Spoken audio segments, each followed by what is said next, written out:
I am. I go through this every week. It's just like, So, and can I see the chat or no? yeah, I'm going to. So on there, it should be something for you to see the chat. Um, do you see a button that says comment on your end? I see chat. Oh, you know what I need you to do? Go to my page and repost this. Okay, so I'm here. I'm Is it making it. Keisha Starr or Extraordinary? You just saw. Okay. I'm gonna post So it. I'm on my so iPad too. repost it. No. So what you do is go to my page Mm-hmm. and then you'll see Okay, us I see. live.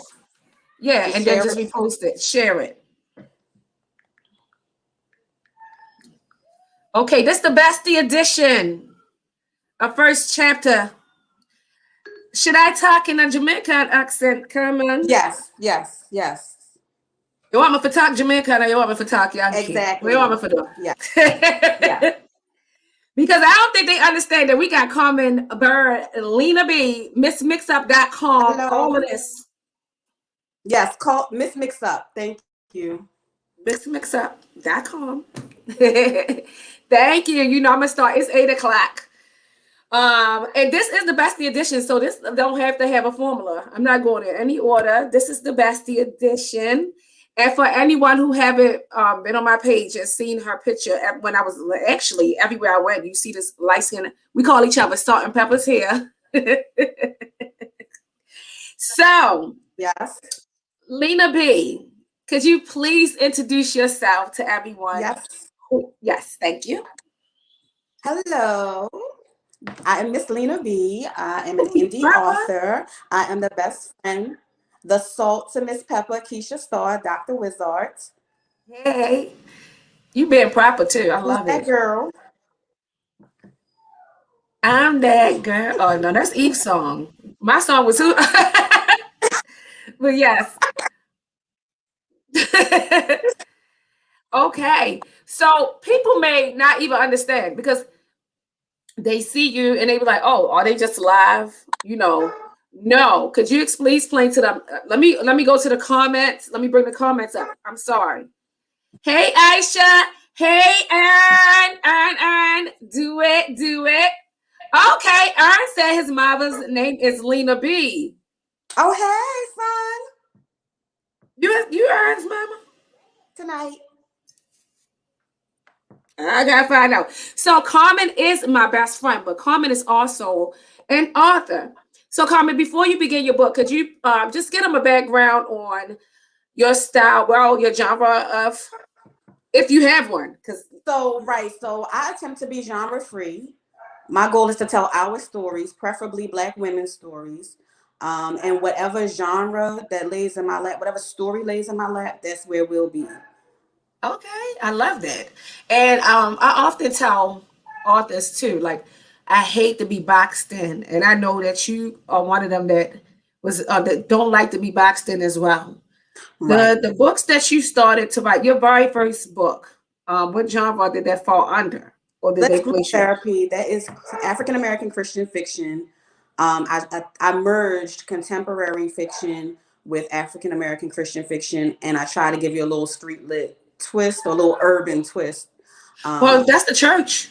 The right. church is Hello. very the Right. church is very urban, whether they are urban inside the church or at home. At Right. 5 o'clock after church let out, they are urban. So I think that is a very much needed aspect of if they even try to lock you into Christian fiction, contemporary fiction, it all goes together because just reading your story, a lot that was in there, a lot that's going on in your story is exactly what's going on today in a lot of households. So I very much appreciate the authentic writing that you bring and that breath of fresh air. I know Victoria Christopher Murray is someone also who her first book, they was kind of locking her into that Christian Mm-hmm. fiction and she didn't want to be locked into it. It's just Right. like, no, let me just be a writer.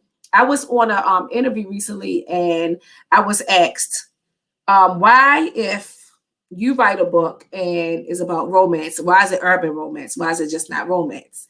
And I said, it should be like that. But, people like to box people in and I guess it makes it easy to kind of categorize everything. And I live in West Baltimore, so it's urban. Yes, That's yes. that, you know. I mean, that's Like, the best part. No, I mean, I'm from Park Heights, but I'm from right. the county side of Park I Heights. know. Yes, I know.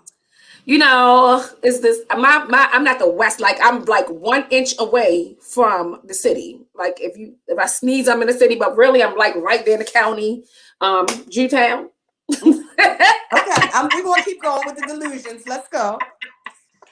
But anyway, I want you before we even get into it, because you know we're gonna act up. We're gonna act up, but I want Yes. you.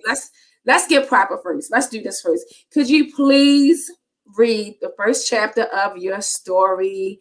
Give us the title, and if you want to give us a background on why you wrote it, and then start us off. Oh, more fire, more fire! I'm gonna bring the Yes. Jamaican. Yes. Oh, this is the bestie edition. This is the Jamaican edition because, and you know, Black History was just last month, but Carmen And is we the are Black first History. American that I thought was Jamaican. She's the first. When I met her, I thought she was more Jamaican than my own mama, who was born in Jamaica, and I was shocked that Live. her and Monica, well, big up Monica, Yes, and it's everyone Monica. else, It's Miss Trouble. This wasn't me. Miss Trouble, and I was like, they're Americans.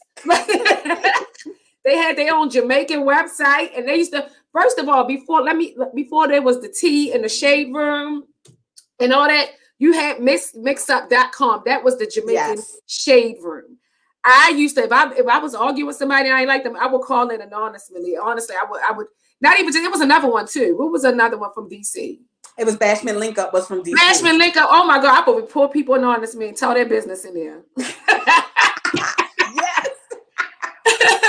Yes. Like, who said what? No, that Yes. wasn't me. Tasha said, "Oh my God, really? Yes, Tasha. Carmen is American, but yes, could you please go? Tasha has, which they can buy your book. Please, I'm putting it up every time Tasha sends out the link. You guys, you could go ahead and start. I'm just putting up your. Okay. All right. So the title of my book is Asphyxiation. So asphyxiation is when you are smothered or when you can't breathe.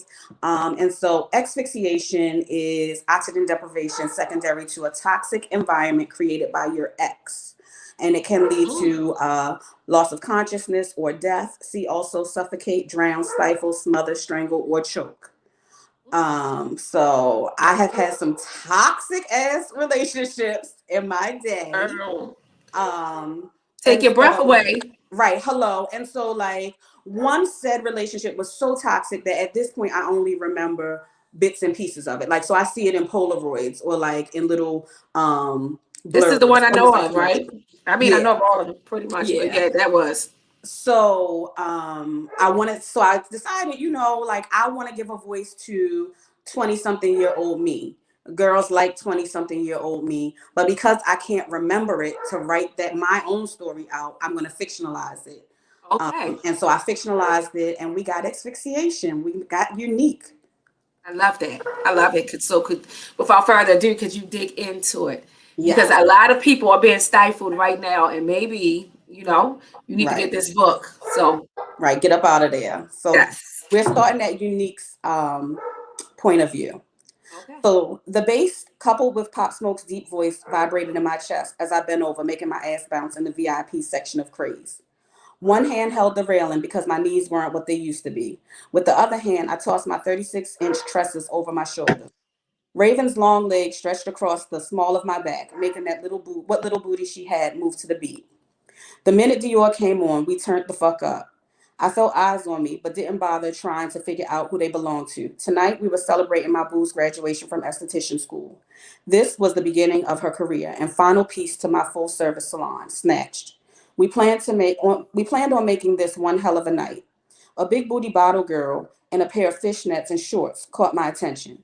She entered our section with 2 sparkling bottles of Dom. Courtesy of the gentleman over there, she nodded her head, noticing my confusion. I started to go with my first mind and send it back. Then the DJ threw on Meg, and I figured a little savagery wouldn't hurt. Lifting the bottle, I saluted the dark chocolate stranger. Crossing my legs, I tilted my head back and extended my tongue, prompting Raven to pour champagne down my throat. Feeling the foamy bubbles erupt from my mouth like a volcano running down my chin and over my breast, I rolled my eyes at Raven's overly aggressive ass. Taking the hint, she tilted her head back, doing the same to herself. Turning to see his reaction, I realized just that quick the sexy stranger was gone. Oh well. Eventually, the club's flashing lights caused my stomach to flutter, and I decided it was time to escort Drunkiana out. The ancestors must have been on our side. Both of our Ubers were waiting curbside when our heels hit the pavement. With my hand around her waist, I walked Raven's 5'10" frame, which she extended with 5-inch heels, to the idling car. That act was a struggle, since I only stood 5'2". Raven and I talked trash the entire way home on FaceTime. Entering my Federal Hill condo, I removed my AirPods and put her on speaker. Bitch, did you see how fine that nigga was? Girl, I wonder where he disappeared to. I wanted to thank him properly for those bottles, I joked. He probably had to excuse himself after the show we put on. True. All right, girl, congratulations and all that good stuff. I'll see you at the salon tomorrow, I said before ending our call. Leaving my shoes at the door, I began stripping out of the leopard print twisted crop top skirt set with each step. Noticing the bottle of Hennessy on my minibar confused me because I was sure we cleaned up before leaving. Deciding I likely intended to put the bottle away and forgot, I made my way to the shower. My party girl days were over, and I could predict tomorrow's headache. Hanging my unit on the back of the bathroom door, I entered the shower. Steam from the hot water clouded my bathroom, opening my sinuses. How the hell did we do this every weekend? Raven and I spent years hopping from club to club and state to state until I took my skills from the kitchen to my salon. Her brother had a lot to do with my success, but that's another story. He liked the way that I danced. I sang Pop Smoke's lyrics, twisting my hips as I admired my physique. At 28, I gained a few pounds, due to good genes though, soft with a slight pudge. I was fupa free. Thick thighs met a backside some women spent their life savings on in the Dominican Republic. My caramel-coated skin had its fair share of scars and blemishes, but I loved me nonetheless. Without warning, my shower curtain was ripped back and a hand wrapped around my throat. My toes slipped across the porcelain, trying unsuccessfully to gain traction. I clawed at my assailant's arm, coordination impaired by the amount of alcohol I consumed. My feet lost contact with the tub as I was lifted in the air and slammed into the bathroom wall. All you know is hoe shit, huh? Hennessy fragrance spit sprinkled my face as he slammed my face through the wall as he slammed his fist through the wall above my head. Slut ass bitch. He hurled insult after insult at me. The first blow from the heel of his hand landed between my eyes, temporarily blinding me. A slap of his meaty hand against my ear caused an all too familiar ring. Sadly, I was accustomed to Rayvon battering my body. I learned years ago to shut out the insults and detach mentally from the abuse my body endured. Almost as if I escaped my body and floated above, I looked down at my attack. Vaughn's creamy tattoo-covered skin was red with anger as he threw haymaker after haymaker at my torso. With each blow, I watched my body jerk. Standing tall, the man I thought I loved forever lifted his bare foot and slammed it down on my left side. His shoulders rose and fell with each labored breath. Since you love dick so much, Vaughn accused as he relieved his Hennessy-filled bladder on my face and neck, mimicking Raven and I at the club earlier. Now clean this shit up. Sharp pain shot through my torso as I scrubbed back and forth over and over. The mixture of Comet and bleach set fire to my lungs. Damage to my respiratory system was a small price to pay for avoiding another run-in with Ray. Taking care to get every speck, I ran a toothbrush along the baseboard. Last year, a kick to the temple taught me not to miss the creases when erasing the aftermath of our disagreements. Robotically, I climbed in the shower once again. This time, I was careful to avoid twisting. I made my way to the bed silently, trying not to wake him. We'd been on a break for 90 days, and on day 91, he found his way back to torture me. Over questioning how and why, I settled in bed, accepting what is. I'm stuck in this nightmare of a relationship. The weight of Ray's body woke me up. Long gone were the apologies and promises of better days. Instinctively, I opened my legs to allow him entry. I love you, he whispered in my ear as he littered my jaw with unwanted kisses. Kisses I would accept to keep the peace. I love you too. It wasn't a lie. I did love Ray. And in a perfect world, we could make this work. In a perfect world, we'd get counseling and things would change. In this world, two broken kids from the trenches never stood a chance. Disgust. That's what I felt as Ray slid in and out of me. Numb. No pleasure, no pain, nothing. The sound of the headboard hitting my wall prevented me from floating away. In and out, faster and harder, timing my moans to ensure he received the ego boost needed to hurry up and finish. I felt a hand wrapped around my throat in lust. Sweat dripped over his chiseled body, landing on my breast. The display before me was beautiful. My home, beautiful. My business, beautiful. My car, beautiful, all of it, a beautiful prison I pray to one day be released from. Feeling him plunge deep into my core while squeezing too tight for my comfort, Ray released his demon seeds deep inside of me. Looking in my eyes, he said, "Stop doing dumb shit." Demon seeds. I seen, you know what? I saw some demon seeds down Mondawmin, but we gonna talk Shut about that. up. We gonna talk about that because I seen that video. But let's get back to everything that you just read. First of all, I was able to just see that beating, and anyone that's been in that type of relationship know that when you was writing, that's some real details that you were writing. And I think only a woman or man who's been physically and psychologically beaten would understand the depths of what you just did. So I take this was inspired Right. by you. Of course, I didn't know you was going through that. I don't think no one knew That was you were mix going up through that. days. Well, that That no, was that was mixed mix up up days days, and at the time. we fought our boyfriends. So I mean, as it goes on, you'll Yeah. see that though he's abusive, Unique isn't a punk either, right? Yes. So Yes. we just thought like, well, no, I just fought that nigga. What do you mean? You Yes. know what I Yes. mean? And so it was the conversation. It was the language we spoke. And I think that's the language that a lot of we that is spoken, pretty much sometimes too much. That's often just because we fight back and well, I fall back. We think that sometimes it's okay. Yeah, Right. he hit me, but I whooped his ass. I scratched him up. Mm-hmm. No, he hit you. Right. Like, or she hit you. Right. What inspired you? What prompted you to just write this book? So, a lot of authors do domestic violence books, right? Like you get these novellas in October, and I think sometimes it's a fetish. I don't know if it's a fetish or people just like to read about horrible instances that turn into these big beautiful situations. But I was like, no, I know this real shit. I know what it looks like. I know what it looks like. How ugly. Core of it. Yeah, how The painful core it of is it. to be there, to have no light at the end of your tunnel, right? And I was like, no, I'm going to give a voice to what that feels like inside of one of these situations, not one of these fake ass beautiful love stories that Yes. next year we got $1 billion and I'm living happily ever after with my new man. Yeah, it doesn't work out like that because usually when they leave, they leave with nothing, everything. Right. And it's rough. It's rough. So, there's financial abuse, there's isolation from your friends and family, there's a sexual component to it, and you feel like, well, this is all that I have. And at some point you feel like this is all that I'm worth. Right. Yes. And Yes. so I just wanted to give young me a voice, and girls that I know are still out here going through it. I wanted them to have a voice, and I wanted people to see what it's like really like, because people are always like, you're a domestic violence victim, but a lot of times in the midst of it, you don't feel like a victim. No. No. Right. And you don't like the label. Exactly. Either. It's almost, you don't like, that's how it's like the stigma that's associated with mental health. No one wants to say, I'm bipolar, I'm depressed, I suffer from depression. Oh, I'm getting my ass whooped. I'm a domestic violence survivor. Because it just sounds like cancer survivor. It sounds like, just I think we more are proud to say I'm a cancer survivor than I'm a domestic violence survivor. When I think ultimately it's two things that should be applauded. Like you survived cancer, you survived. Both of them could have killed you. Right.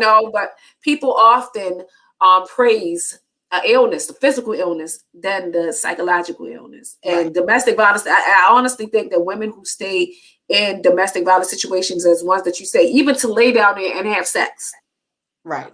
After it's almost like you're not even a human. Now you become an object. Right. Like almost like masturbation with another human being there. Yeah. Right. Yes. Because it's detaching from it. Or that's how you make up. You know what I mean? It's like so wild and passionate. And, once you make up that, okay, well, I got an orgasm now, so I got the high. So forget the low. I have a question because I did have, that's what I'm reading. I have a couple questions that was asked. When did you first realize you wanted to be a writer?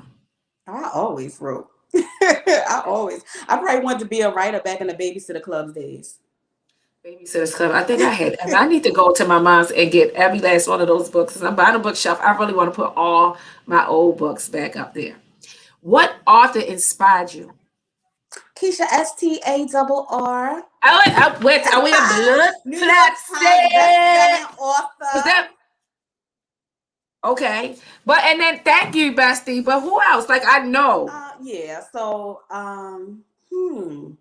Kawan Foy is like my favorite. Yeah, I'm waiting because look, I'm looking at you like if you don't go ahead and just say because Kawan I have to hear that every time I'm on the phone with you. I'm like, if you don't come out and say it, girl. Yeah, he's my favorite author because he writes street lit, but he writes like crime. He writes crime literature. So like to me, it's like it was like you don't have to be dumbed down to be an urban lit author to write about urban situations. So he's probably one of my favorites. One of my newer favorites, and she ain't new, is Desiree Granger. Like what she's able to do with her pen is just phenomenal. But those probably are my two biggest inspirations as an adult. I mean, Terry McMillan was an inspiration back in the day. Waiting to Exhale. I think, I was 15 and pregnant, so I was on bed rest reading Waiting to Exhale.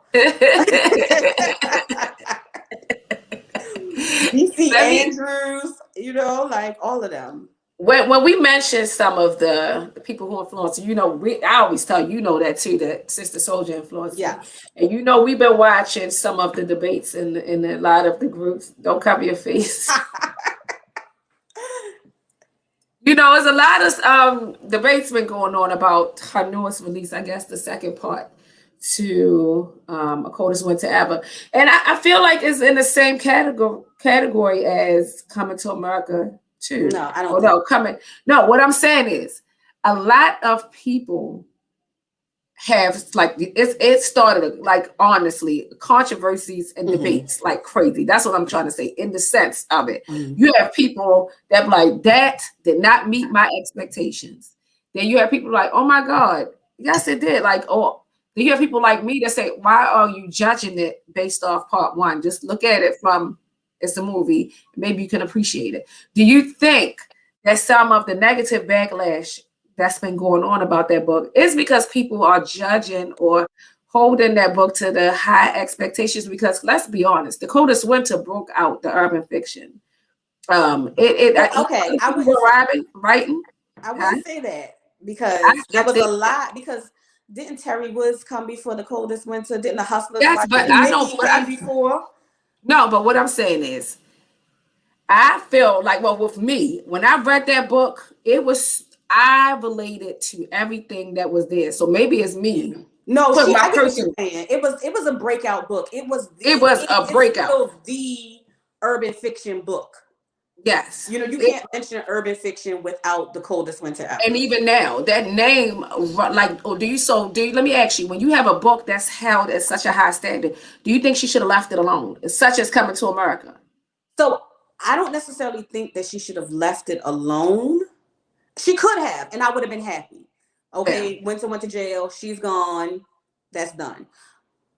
I think that the way she pushed you into the next book was just like, wait, what happened? Like, what happened? It was just like, oh shit, this is where we're at. I don't feel like there was any build up. Like, I don't feel like there was any foundation laid. And if this is not a part two, and you're starting over, then what's happening here? Okay. You know what I mean? I'm going to read it.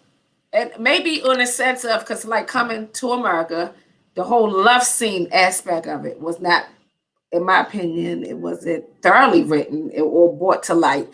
Like the first part. The first part going against it's almost like what's really going on with Meg and Harry. Let's get on that tea, but we ain't gonna go on that tea with the royal family. Not even gonna go there with the royal family. But how he went against everything to be with the woman he loved. She was not a part of a royal family. He went to Queens and found her. So the second part, I don't know where this young man came from, who was what they called him, the illegitimate child. What they called him? I didn't see it. Oh, well, I'm messing it up. All right, let me stop. I don't care, but I'll still watch it. Okay, I'm gonna stop. Let me stop. Let me ask you another question that was asked. How do your books get published? Do you self-publish? Did you Yeah. self-publish? Okay. Now, what was one of the, and I know the answer to these. I'm just asking questions that people ask, but what was what are some of the, I want to say, highs and lows of self-publishing for you? This shit sucks. But but it is I guess it's almost like baking a cake from scratch, right? Like it's frustrating, you know, but when you get it and you iced it and you're like, damn, this was made with love, right? So like I've been talking to writers who are traditionally published, and like they're saying stuff like down to they don't even get to pick their cover. Like everything in this is me. So the mistakes, the wins, the highs, the lows, it's all nobody else. I can't blame anybody else Yeah. for that, right? I'm learning, you know, so if my publisher was like, you know, bye, I can't, you know, like we don't want you anymore, or if I get pissed with my publisher or my deal is up and I don't want to resign, like I'm not figuring it out then. So I'm Yes, figuring yes. it out now. Right now. Right.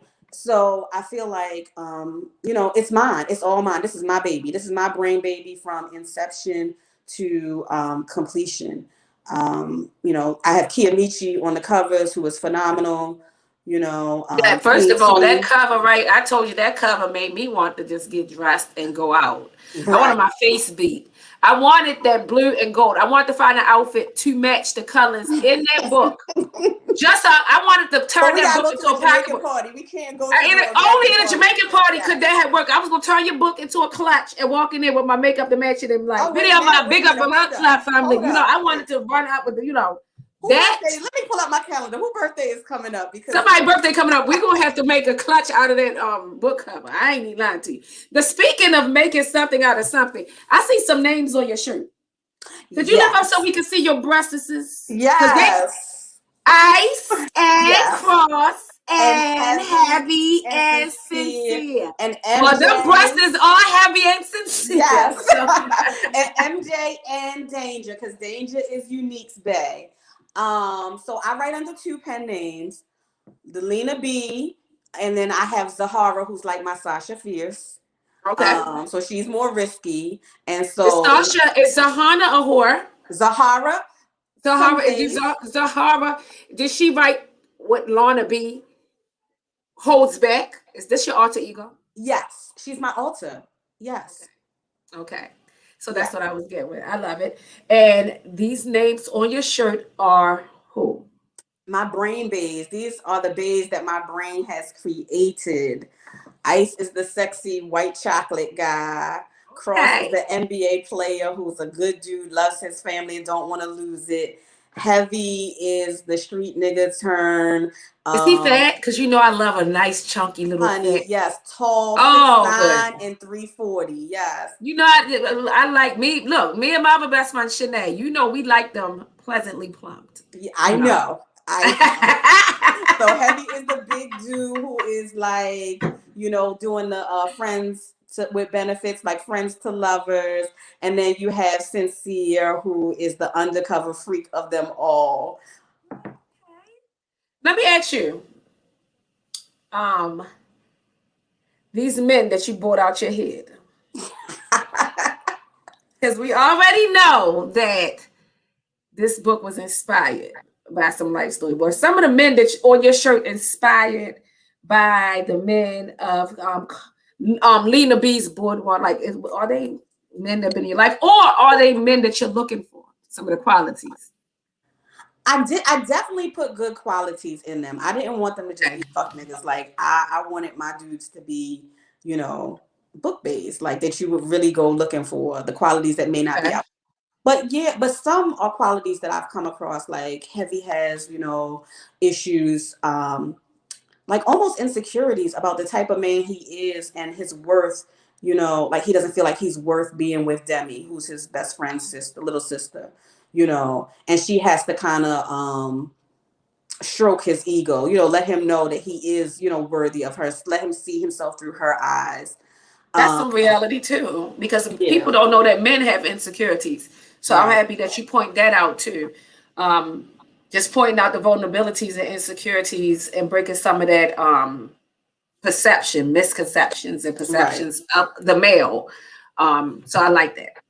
Yeah, I wanted my guys to be a little vulnerable, a smidge vulnerable. Okay. Um, have you ever read any of your books and read the love scenes and went and plucked your violin? That is my business with Have starting you out my played with your bedroom. Have you played with your guitar? I have not played with my guitar to my books. No. No. No. Okay. But I'm Oh, sure I'm some so guitars sorry. have been India on played here. Your with. daughter on here, so I can't talk about your instruments. I'm sure some guitar strings have been plucked. Has been plucked. Okay, okay. Now let me ask you, how does with hi India, Carmen's daughter on here.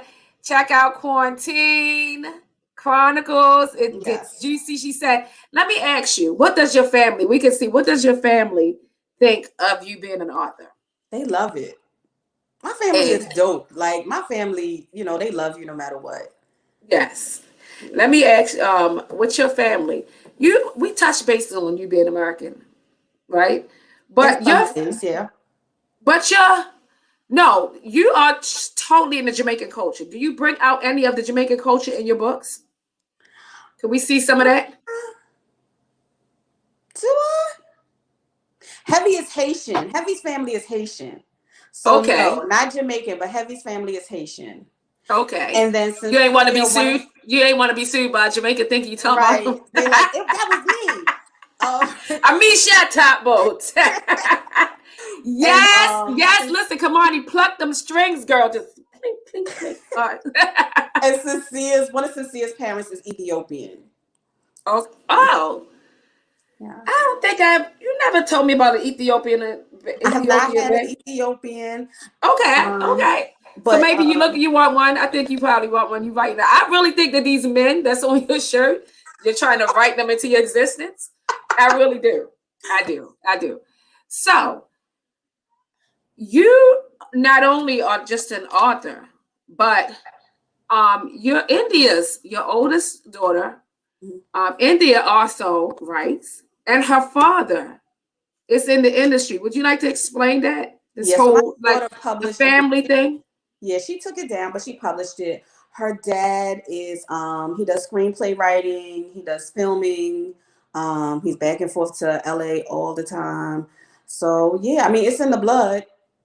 Would you ever work with her dad outside of the bedroom? Yeah, we're not gonna work with each other in the bedroom. His wife is dope. Hey Nikki. But Nikki, don't take it personal. but yes, I actually asked him to teach me how to write a screenplay, how to turn my books into screenplays, and he kindly sent me a book link and told me to start there. It's not easy. It's not. Listen, I took one step. What Paula Abdul said, I took step forward, I took two steps back. I was like, oh hell no. Because just because you can write a book, Right. I thought that writing like a screenplay is gonna be like a piece of cake. I'm like, okay, it's dialogue. Like, no, it's another walk. I pay somebody. Yeah, and T Styles Or actually learn it. had a club this morning, a room on Clubhouse this morning about screenplay writing. So I hopped into that and got some resources. But I'm going to try to get him. I'm going to nudge him some to try to get him to help me. He's more like I'm gonna show you how to fish. Yeah. No, nigga, fish for me, please. You are not wife. You just put. I didn't even know you had a wife.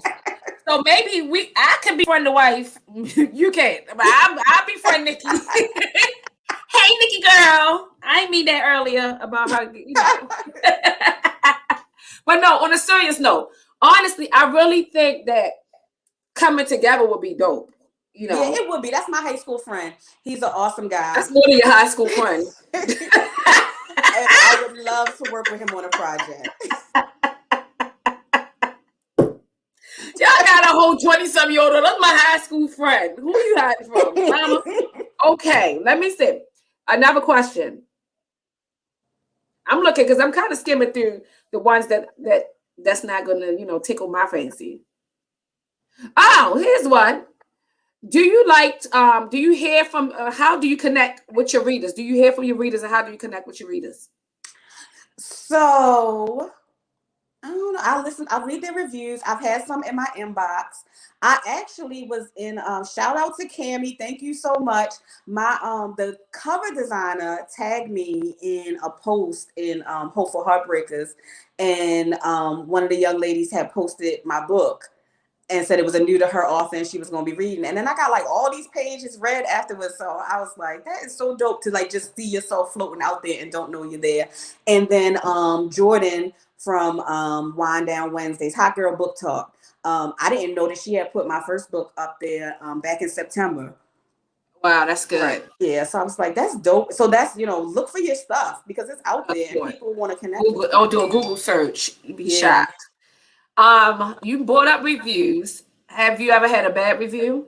Yes. Do you have the person handle? Because I can go handle that. Will send me the handle after. But how did you handle? Because I got dragged on a podcast for Quarantine Chronicles. They called it Struggle Love. And I was like, I thought I made good guys. And you ain't going there? Did you go in there? I didn't because I wanted to like go. Oh my God. I would have already went through their whole friends list, found their mama page, found their mother where she worked at and be like, your daughter was talking about my book. But I really think, how do you feel about some of these reviews? Because my thing is, it's almost like movie reviews. Everybody, my book may not be for you. This may not be your cup of tea, but why do you like? When is the line drawn between just an honest, like, may not be for me, till just plain borderline disrespectful?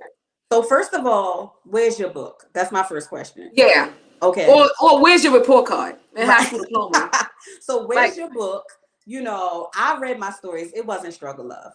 It wasn't. Because they was probably in a struggle love at the time too.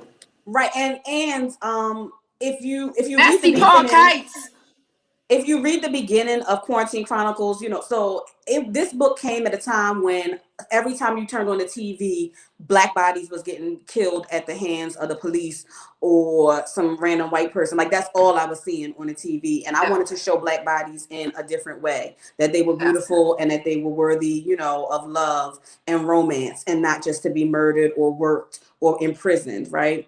And so I did that. So every book, I have a reason why I'm writing it. Yeah. And I did that. And you can drag me all you ain't no struggle love. They was mad because I got. They can drag you literally. They can't drag you physically. No, they won't. You'll get peanut butter and jelly playing with salt. Okay. Right. Hello. But I mean, you got men in there that a man in there who loses his virginity to his wife and has never cheated. Right, who's worshiping his wife's body, naming every stretch mark, and how talking about how her body changed over time, just like worshiping his wife's body. And I'm like, no, these is good men. Damn. Yeah. You just mad. Or maybe they don't want to see some of those things. Right. Or maybe you've never experienced love. Love. Yeah. Where do you see yourself as an author a year from now? Where do you see yourself as an author? Still pumping out these damn books. Hopefully, hopefully growing my fan base, my reader base, growing my honing my craft, writing better, maybe writing longer, writing about different topics that I wasn't necessarily that I'm afraid to touch now. I want to go into that paranormal world, but what you afraid to touch? You want to talk about dumpy? A dumpy you want to talk about? Yes. Where's my olive oil? I'm a dumpy conqueror. Hold on. Do you see this cross? I'm making a cross. You see it? I'm gonna wake up. In the blood of Jesus. In the blood of Jesus. Listen, in the Jamaican family, I tell you, my aunt, I was drinking and she thought she wanted to pray the drunk demons out of me. I woke up. But remember, I told you it was a red panty hung on my door. It was the olive oil residue. Remember the olive oil water? No, she was like, "You thirsty?" And I said, "Yeah." She's like, "Here." And she like, drink it. And when I was like, it was big, I was like, that ain't no damn water. It was a whole thing of olive oil. She's like, the blood of Jesus. Right. Shout out to Auntie Bitchy, man. Yes. To waking up at 4:00 in the morning with somebody praying over you. That's why we still live. Oh my God. You remember that? I called you, was like, yo, I woke up and like I knew I was sleeping. I heard blood. I woke up and it was like blood. I'm like, all right, I'm healed. I'm better. So Carmen, how just edit this out, because we're not editing out, because we're gonna kind of get ratchet a little bit, because we're gonna talk about the pictures. Yes, the before and after. But what do your writing area consist of and look like? What do you need in your writing area? I write everywhere. I write on my phone. I write at my desk. I write in my bed. I wish to God Panera would open up, so, like for real, so I can. Panera, wait, hold on. Do you hear that, Tasha? Tasha likes Starbucks, and I told her she is starstruck. It's called starstruck. I like Starbucks. I like Starbucks, but I'm not going to say specialty right Starbucks. I love Starbucks. I love being in an environment, because then I put my shades on and then, I wrap my scarf around. I don't care if it's 100 degrees. I am superstar. Like, this how my scarf go around. And, I go in there and I write. And I love it. And the specialty drinks. But Starbucks coffee tastes like tar. We're just going to say, India. India on there talking about Starbucks. And you're starstruck. You and Tasha. Listen, shout out to Starbucks. I still some sponsorship. If you like to sponsor Keisha Starr, available. I will retract my statement for the right price. But she said you can write anywhere. Yeah, I write because them storylines hit you, right? And you be like, shoot, I'm in the drive-through. Let me pull my phone out and do a voice recording, Yeah. Now the pandemic is difficult for me to write, though. Speaking of voice recordings, I have a lot of people ask me, "Am my book going on?" Two things too, and I talked to you about one. A lot of people ask me to put my book on audio. Yes, and I know I am. I'm going to do that. This is the thing. I need to find the right voice, and I need to, because I have heard some horrible audio. Yes. That turned me away from the book that could have been a good book. And matter of fact, I've seen people who read books said a book was good, but the audio had totally turned me off. I couldn't take it. And so, and I don't think people realize that recording audio is not as easy as it sounds. You have to, like, if you stumble on words, you go back. It's just like being in the studio. I used to record, and it's accent. Yes. And your tonation and the way how you say the words and everything, you really have to be like really dramatic when you do it. Would you put your books in audio? That's my next step. So I was in a club on Clubhouse. I was in a room on Clubhouse, True to Urban Lit. That I love that group. That's True to Urban Lit. If you got a Clubhouse, pop in there. And it's awesome. It's just awesomeness. But there was a blind reader who came in, and she was like, "We love y'all books." Like, she like, we read y'all stuff. Oh too. Yeah. Okay. So, yes. That's dope. And she said they don't really like Siri or Alexa to read to them. So they would prefer a regular audio book. So Queen T, she was on here. She recently did a class, like a little session on audio books. So that's my next step, because I felt like, Dad, we excluding a whole group of people who want to read our books. That's now, see, once a couple people have asked me that, and then you have, like, I have a friend who I didn't even realize it. She was like, I'm ADHD. So she was like, so it would be best if I had someone read to me. I can't just sit down and focus on it. I was like, wow, I didn't really think about it to that aspect. And plus, I do, like, if someone's going to read my book, my sex scenes get very downright nasty with it. They also get very, they get evil too. Yeah, it can, but I need someone that can bring it out. Like, I don't want someone that's doing a sex scene like a woman who's maybe playing Jamaica, but her voice is a little raspy. Like, yeah, put it right there. Like, you get what I'm saying? Like, it's like, so I really want to find that right And you need person. somebody who can swing. You know what I'm saying? Like you need Yes. somebody to change to be able to change. Yes. They said Ty Hill. That's what Ty Hill put. He said, what you want? He said, I can listen to an audiobook no matter what. If the book is good, it doesn't matter. Oh, that's it. And then I say that because he will sit and listen to audiobooks. I've seen that. Tyler sit and listen to audiobooks. And you know what, come to think of it, I think my book was the only book he read, you know? But he also got some ill nana after I reread some of my sex scenes. So he let me put it out there. Ty Hill is my fiance, y'all. So I ain't just sitting here talking nasty to That's our husband. Yes, I have loaned him to Carmen. She won't get in the bed with us or nothing like that. No. So don't come with us. We not doing none of that. But I'm wearing white to the wedding. Yes, she told me she's wearing white to my wedding, but y'all don't even come with the housewife of Atlanta shit. Okay. So let's talk about that. Your pictures. You have a picture where you're pointing at your forehead. The before and after. I look so pretty before. Yes, you did. You did look pretty. I don't think we quite the before you looked gorgeous, and then the after you were sitting down there pointing, right? With tears in my eyes. And a knot. And that knot came up instantly. And with that knot, he said, y'all definitely made it sound like, he said we made it sound like we all having sex. No, at all. This is not a Mundama situation either. We good. But that knot came up instantly. Where that knot came from?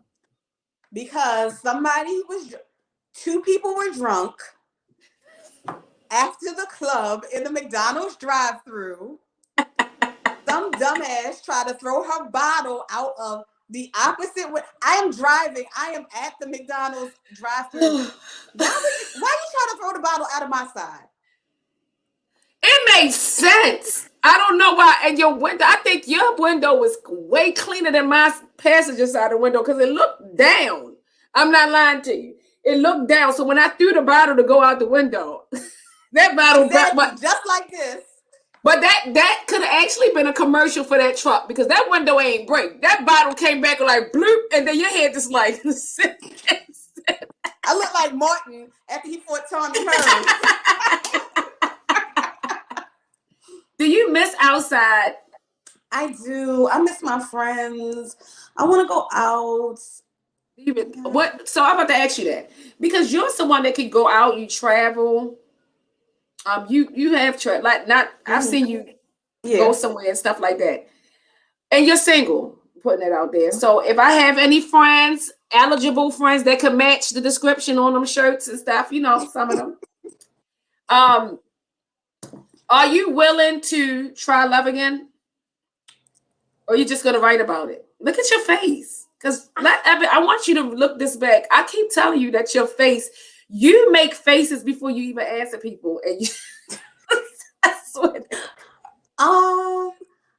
It just had to be so super dope organic. Like, you know, I don't know. I just need a man to feed my mind, my spirit, you know, my stomach. Yeah. Just be able to mesh in and out with my friends, you know, because I have friends that are like, you know, like just different. You know what I'm saying? My best friend is a doctor, you know, who writes her books. So I'm going definitely, and I'm definitely going to look about your psych. You got to be psych. You can't be beating my friend. I told you. Let me put it out there. I ain't know about that exfoliation that was going on. I ain't know about that because you know he would have been cut.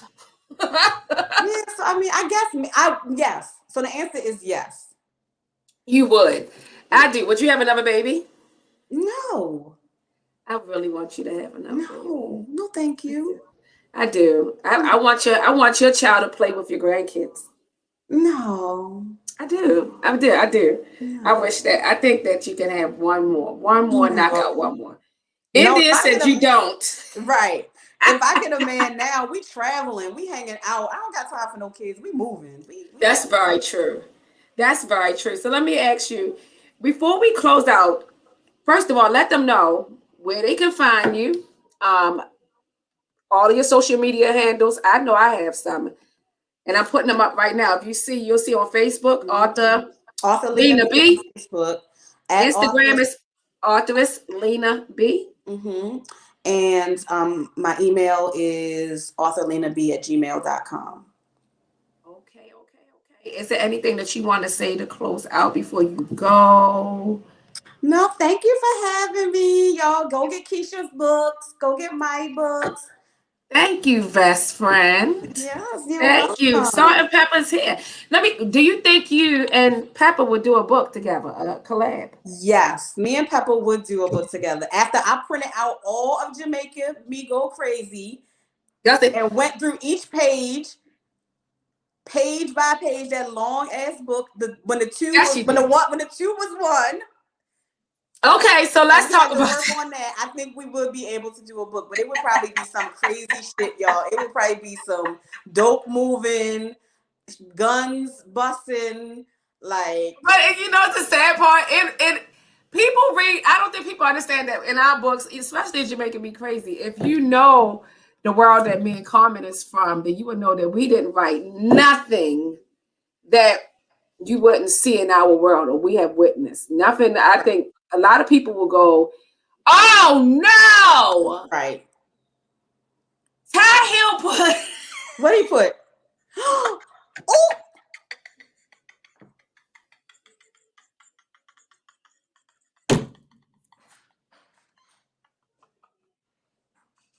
Get that money, friend. McDonald's bathroom at Ty Hill. Ew. Not McDonald's bathroom, my diamond bathroom at Ty Hill. Yo, you ain't gonna put that on my feet. Anytime, you better come back for her. You better come back. Did you see him fall out that chair? Yes. Oh my God. I'm trying to find. Wait, I'm trying to get it off so I can take off the OnlyFans. I couldn't find it. My friend ain't got no OnlyFans. If I do, I'm reading books on there. Naked. If you gonna have an OnlyFans, we gonna maximize, friend. No, I'm gonna put on a onesie and a mask and read books. That some people would like that. Or put on the pen, adult diaper, and like if you gonna do all that, you know, you bedtime like, stories. Nighttime with Birdie. Lena B, the B for bedtime. Oh, night. Well, I just want to say that I love you. Thank you for coming on. I love you. I'm proud of you. And please, everyone, it is important to support Black writers, support everyone, but you know, Black writers, we do need to support each other. Please support Lena B. You see all her links. Tasha is plugging them links in there. Hey, Tasha, behind the scenes, she is the man behind the curtain. Yes, you have no excuse to say that you don't know where to get it. And that's one thing I really can't stand. And before we go, I hate for a friend to call me like, "Oh, I've been meaning to buy your book. How can I get it?" The same way you got everything else that you ordered. Through the whole pandemic, that's how you could get it. Call me. Go Google it. You know, hey Siri, we know that hoe. Say Siri, where Lena B and Keisha Starr and anyone else. Siri gonna tell you exactly where to go. Okay, so please support support us like how you want to be supported. Think of that. Right. And I thank you. Thank you, everybody, for logging on with us and just going with our craziness. Thank you, Tasha. Thank you, everyone. You had your niece Malid was on here, girl. Okay. Now that is Curry was on here. You have a lot of people that's on here. I love Dee. Shout out to Dee. Nicole Lawrence. Donna, my cousin, yes. Okay, let me show you guys too. While you here, follow me, please. If you could go in my writing group, if you're here, please go to ExSTARdinary Writers. There it is, ExSTARdinary and send an ad and be added. If you're a writer or author and you want to come on here and read your book, just hit me up and leave me an inbox message. I think right now we have the whole month of April and May. Look, we would love to have you on here. So if you want to get on here, and just support. my pages, Keisha Starr, at Keisha Starr fan page. Oh, and please visit my website, ExSTARdinary.com. That's ExSTARdinary.com. I have lots of products and services. Oh, and if you know you can sing and you need a songwriter, I do that too. As long as you're not Brandy. Huh? Oh God, we gonna tell that story. So let me tell y'all before we go. So when I was doing songwriting, I got a call from Brandy's camp who was trying to buy a song. Did I sell it to her? No. Why? My best friend. Because you hate Brandy. I don't hate her. And that's the thing. I don't hate Brandy. You don't like Brandy. I didn't like her braids. Yeah, at the time. So at the time, like you couldn't tell me too. At the time when they called, you couldn't tell me that I wasn't about to be signed myself. So like I said, I was in star mode. Like, let me swing it. I was in star mode. So when she called, I was like, I don't like her braids. Tell her to take her braids out. Brandy girl, call me. Come get these damn songs. I didn't mean it. I didn't mean it, Brandy girl. I take the stuff off. Come on, come through, Brandy. But thank you guys. See you. All right, love you. Bye-bye. Bye-bye.